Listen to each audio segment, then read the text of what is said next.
let's shift gears here just a little bit because I want to talk about responsible advocacy here a little bit because this is one of the things that keep our journey here with Life Farm safe. And Dr. Steve, you've got, having been in the pharmaceutical industry, you really understand, what the FDA, what we can and can't do. Mm-hmm. And the reason that Javier is on stage today is because he's our compliance, he's the head of compliance, and he needs to sometimes reel it in for people when we start to say a little bit too much or we put out an email that talks about all the wonderful things that we just cured by recommending this to somebody else. So, this curative and mitigation and treatment type of language is something that we really have to just eliminate. And so what I'd like to do is for Javier, for you just to take a moment and explain to people the role that you play in helping to, I guess in one way I'd say police, what's happening out there, and also understand that while we are advocates with our product out to the world, he is an advocate for all of you in making sure that you have something here over the long term. Even though it may not seem like it, if some of you have been contacted by me. I actually had somebody in the lobby say, "You're not as mean as I thought you would be." Where did that come from, really? Actually, it's not just me. Before I go any further, my right-hand woe man, Ashley, she's been a godsend. So she's been out there helping me police the internet. And some of the, we come across several different sites, blog sites, social media forums, and you, for the most part, here understand compliance, what you can and cannot say. And as you come into the business, it is your responsibility as a consultant to educate those people that come in, to let them know, look, this product is amazing, and you can basically say, look, take this product, call me in 30 days. If it doesn't work for you, I'm going to get your money back. But you won't call me in 30 days. You'll call me in 2 weeks asking me to buy more. That's how amazing this product is. And if it wasn't that amazing, we wouldn't have this many people here. But for example, some of the things that we do see, and we had one incident over the past week. We had a consultant who felt that because she was not living in the United States, that she could say whatever she wanted to, and she said whatever she wanted to. Laminine, just in case you guys don't know, according to this website, cures cancer, cures diabetes, cures. I'll get that on record, Javier.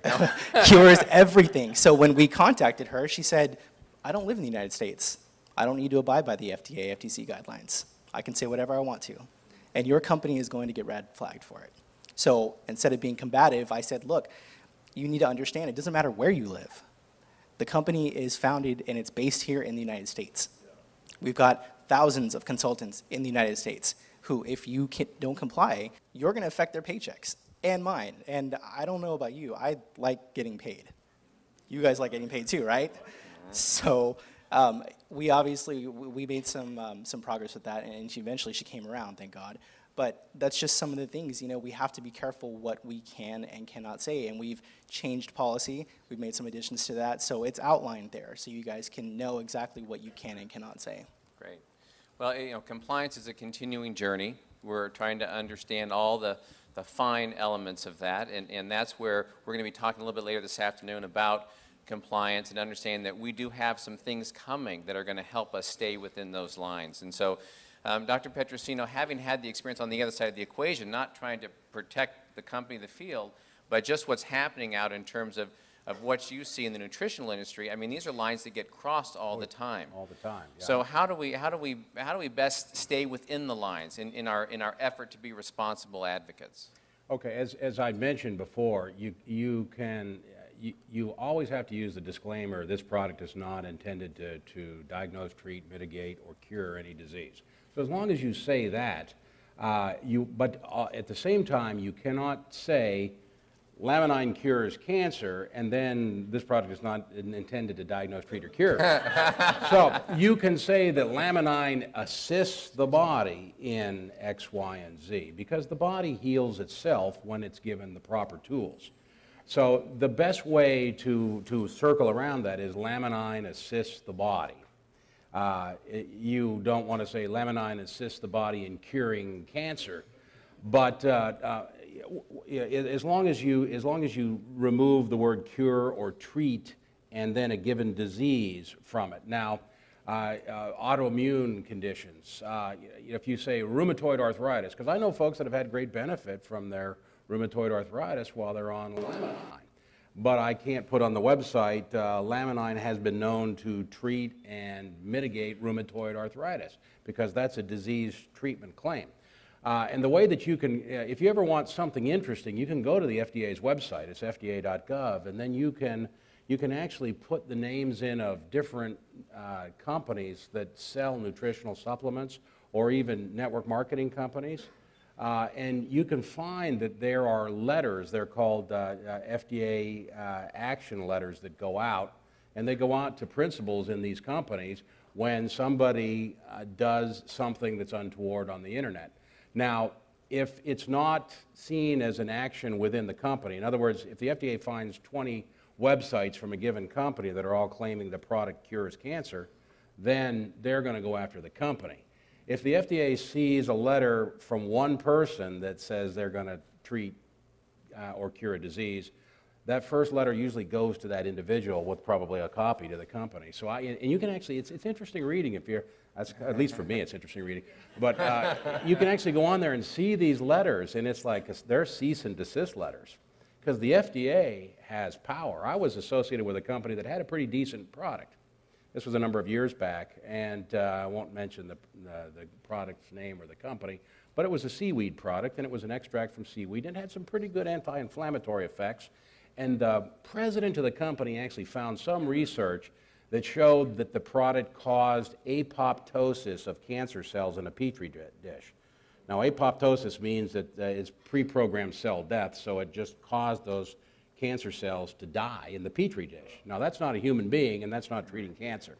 Well, this individual put on the company's website that the product causes cancer cells to pop.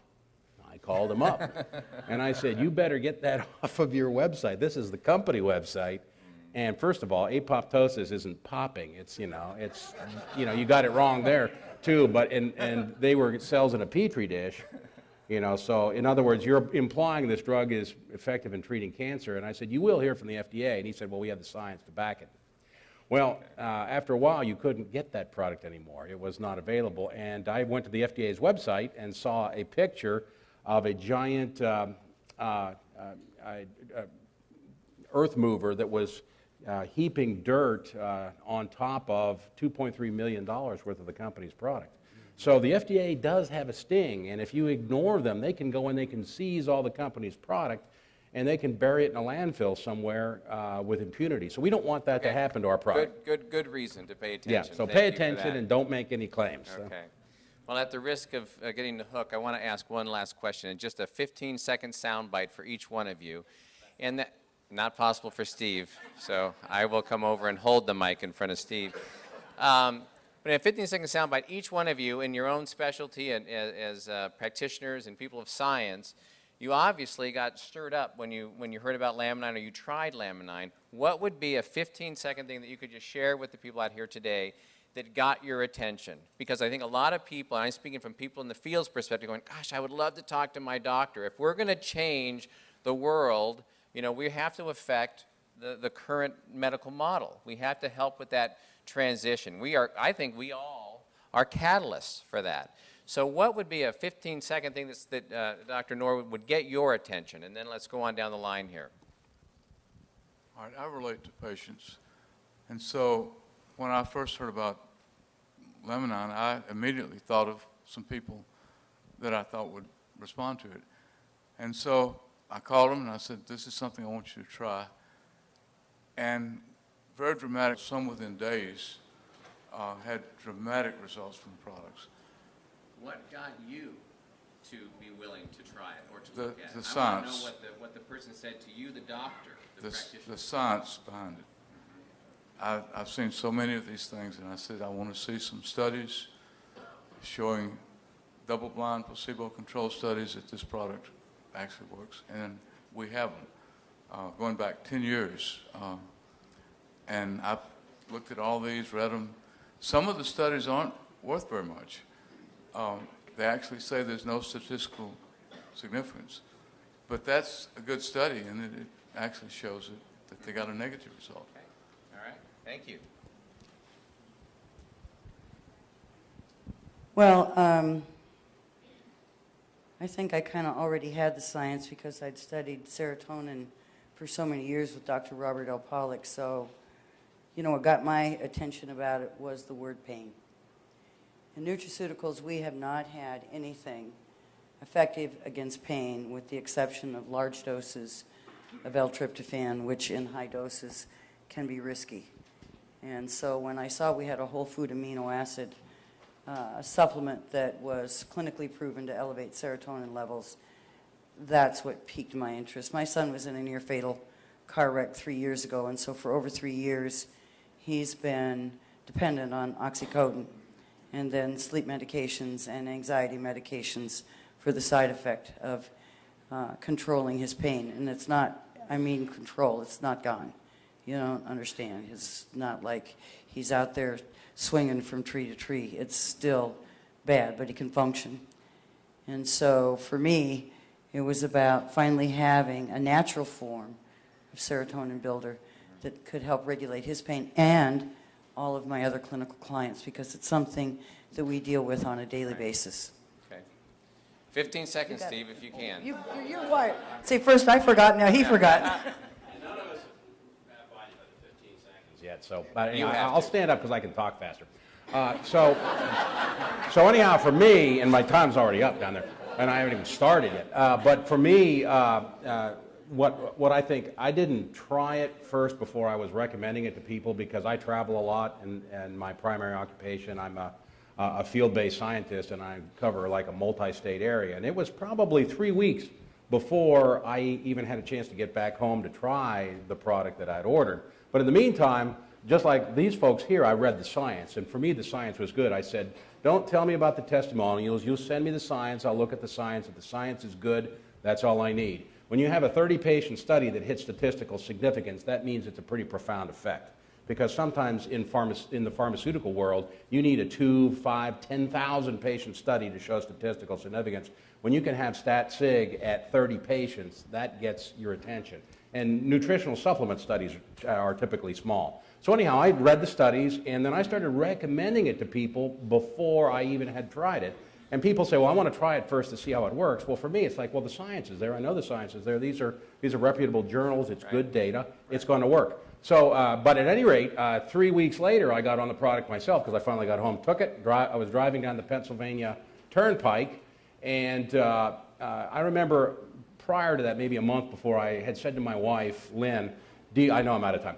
I'm going to be very quick here. I remember saying to her, do you recall that things were sharper and clearer when you were younger, and as you get old, because I'm over 60, the things are not quite as clear? And she said, yeah, to some extent. But as I was driving down the Pennsylvania Turnpike, it was like a curtain went up, and everything got clear, and so it scared me so much I pulled over into a rest stop and examined my eyes. But that was what first happened to me. That was 3 days on the product. That wasn't too bad. No, that was great, Steve. That was great. Great. Well, I want to thank all the doctors and the professionals here that have shared their time and energy with us. Really appreciate it, Dr. Norwood, Rena Davis, Dr. Petrosino. Thank you, Javier. I'm looking forward to this afternoon. Let me turn this back over to you, Dr. Kim. Thanks, Dr.